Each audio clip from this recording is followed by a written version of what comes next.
Halo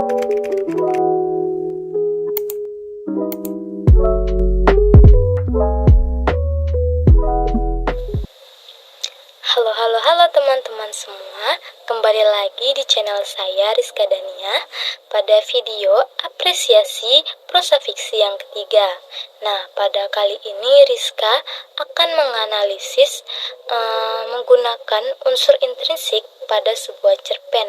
Nah, unsur intrinsik yang Rizka ulas di sini yaitu tema, amanat, dan juga gaya bahasa. Nah, cerpen yang akan Rizka analisis yaitu cerpen Menjauh untuk Menjaga karya Novita Anissa Aza. Nah, sebelumnya teman-teman, Rizka akan menjelaskan pengertian tema, amanat, dan juga gaya bahasa sebelum kita masuk kepada hasil ulasannya. Nah, tema merupakan salah satu unsur penting yang turut membangun sebuah cerita. Dalam pengertian yang sederhana, tema adalah makna cerita, gagasan sentral atau dasar cerita, menurut Sayuti pada tahun 2007. Dengan kata lain, tema adalah gagasan pokok yang disampaikan pengarang baik secara tersurat maupun secara tersirat. Nah, sebuah tema dalam cerpen dapat ditentukan dengan cara yang pertama yaitu menghubungkan isi cerita secara keseluruhan dengan judulnya. Lalu yang kedua teman-teman, kita bisa menyingkapkan makna kalimat-kalimat atau dialog-dialog kunci yang ada di dalam cerita tersebut. Lalu yang ketiga, kita melihat persoalan yang paling menonjol dan menentukan persoalan mana yang paling banyak menimbulkan konflik dan juga yang melahirkan peristiwa-peristiwa di dalam cerpen tersebut. Nah, yang tadi itu merupakan pengertian mengenai tema teman-teman. Yang selanjutnya yaitu yang kedua, Rizka akan menjelaskan mengenai amanat. Nah, biasanya pengarang pada cerpen di dalam berkarya tidak hanya ingin bercerita, tetapi tentunya mereka ingin mengatakan sesuatu kepada pembacanya. Adapun wujud sesuatu yang dimaksud dapat berupa suatu masalah kehidupan ataupun pandangan pengarang tentang kehidupannya. Nah, teman-teman, pada umumnya karya sastra mengandung pesan moral atau amanat, yaitu pesan yang ingin disampaikan pengarang kepada pembaca ataupun kepada pendengar. Nah, amanat dalam karya sastra dapat bersifat tersurat atau tersirat menurut Sudirman pada tahun 2006. Nah, amanat tersurat ini biasanya terdapat dalam sebuah cerpen apabila pengarang pada tengah atau akhir cerita menyampaikan sebuah seruan, saran, nasihat, anjuran, ataupun juga larangan yang berkenaan dengan gagasan yang mendasari cerita tersebut. Nah, sementara itu, amanat yang secara tersirat terdapat dalam cerpen apabila pengarang tersebut memberi jalan keluar atau menyisipkan pesan moralnya itu. Pesan moralnya itu biasa disiratkan dalam tingkah laku tokoh tersebut dalam sebuah cerpen menurut Sudirman pada tahun 1991 halaman 57 sampai dengan 58. Nah, adapun cara menemukan amanat yang harus kita lakukan, yang pertama ya tentunya kita harus membaca cerpen tersebut dari awal hingga akhir. Nah, setelah kita baca, tentunya yang kedua yaitu kita harus mencermati dalam cerpen yang kita baca. Kita harus mencermati apakah di sana ada kalimat ajakan. Nah, biasanya cerpen yang ada amanat pastinya ada berisikan kalimat ajakan.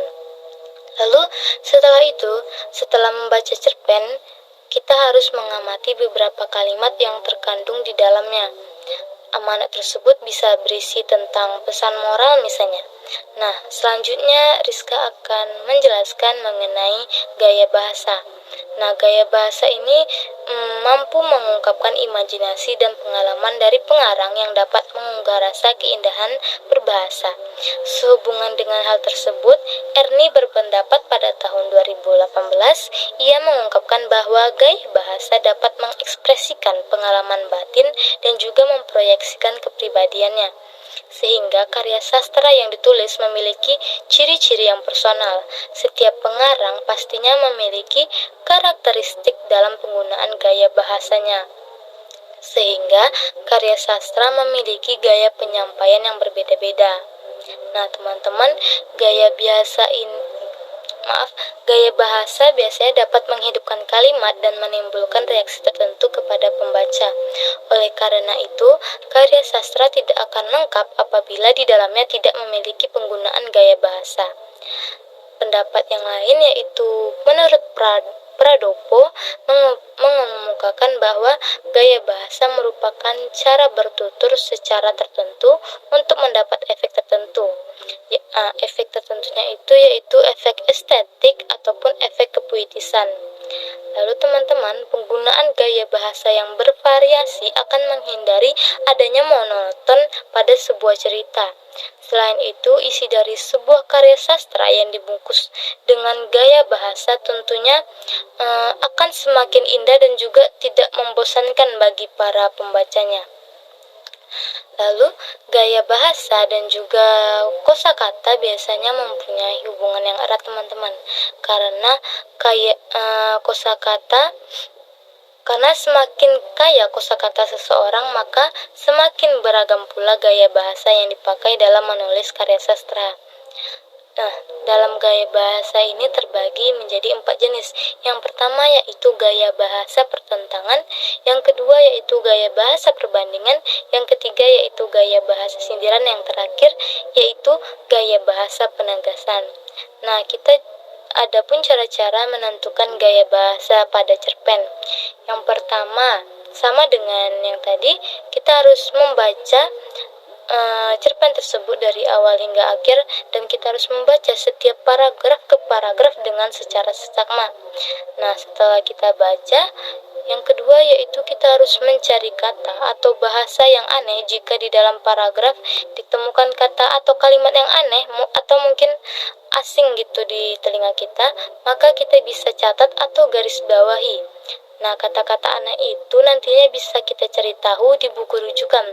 Lalu yang ketiga, maksud dari buku rujukan tersebut bisa berupa buku-buku yang berisikan tentang ilmu gaya bahasa atau majas, atau bisa juga buku rujukan seperti buku kamus.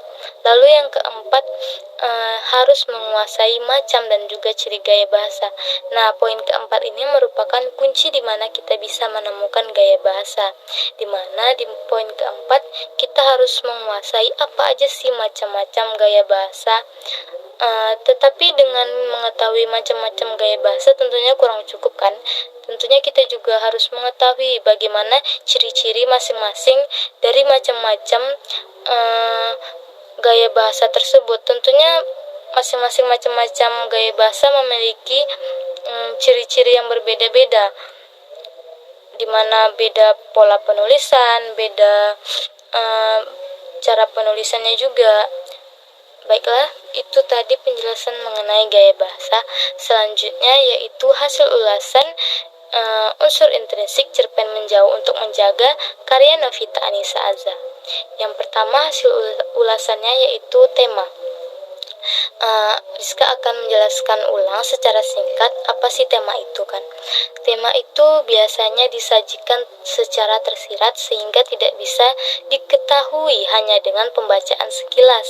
Maka dari itu tadi Rizka ada menyebutkan bagaimana cara-cara kita bisa menemukan tema dalam cerpen.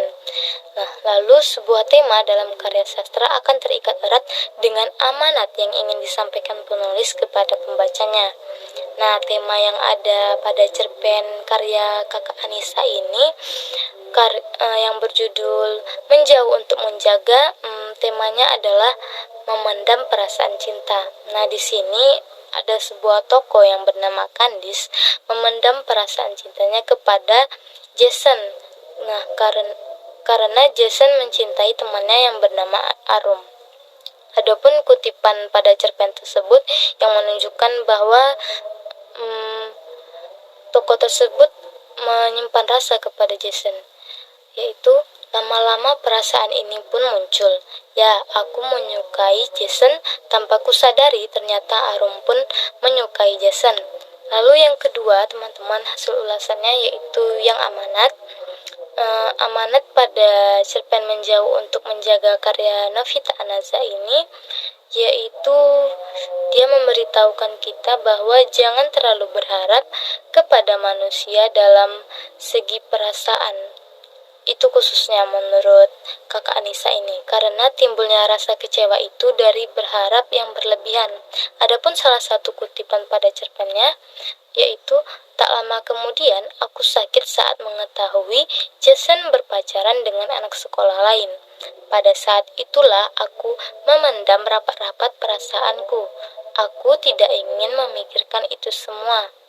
Tak lama nomorku pun diblok dengan Jason. Aku merasa sangat sedih pada waktu itu. Aku juga baru tahu jika Arum yang menyuruh Jason dekat dengan aku bukan atas kemauannya sendiri. Mungkin karena Jason suka dengan Arum. Aku pun tidak tahu, yang jelas Jason mungkin tidak akan pernah menyukaiku. Baiklah, ulasan selanjutnya yaitu gaya bahasa yang ada pada cerpen Kak Anissa tersebut, yang pertama itu gaya bahasa hiperbola. Contoh kutipannya yaitu, meskipun terkadang aku cemburu saat melihat kedekatan Jason dengan Arum di Instagram maupun WhatsApp, aku tidak masalah. Yang terpenting, Jason sudah berbaikan denganku. Aku hanya bisa melihat story dan juga posan Instagramnya. Aku hanya bisa mengagumi Jason dari jauh. Walaupun aku sudah tahu, orang yang ada di hidup kita semua tentunya ada masanya. Jika masanya sudah habis, maka kita harus siap dan juga ikhlas. Lalu gaya bahasa yang digunakan yaitu teoritis. Salah satu kutipannya yaitu, sepertinya Jason sudah tahu jika aku menyukainya, tapi aku berusaha biasa saja agar tidak terlihat perasaanku terhadapnya. Kutipan yang selanjutnya yaitu, setelah 10 hari berlalu, aku terkejut karena dia ingin mengakhiri semua percakapan dan tidak ingin chat denganku lagi. Nah, teman-teman, itulah ulasan saya tentang cerpen karya Kak Anissa tersebut. Dengan berakhirnya hasil ulasan, berakhir juga video saya pada kali ini. Nantikan video saya yang selanjutnya.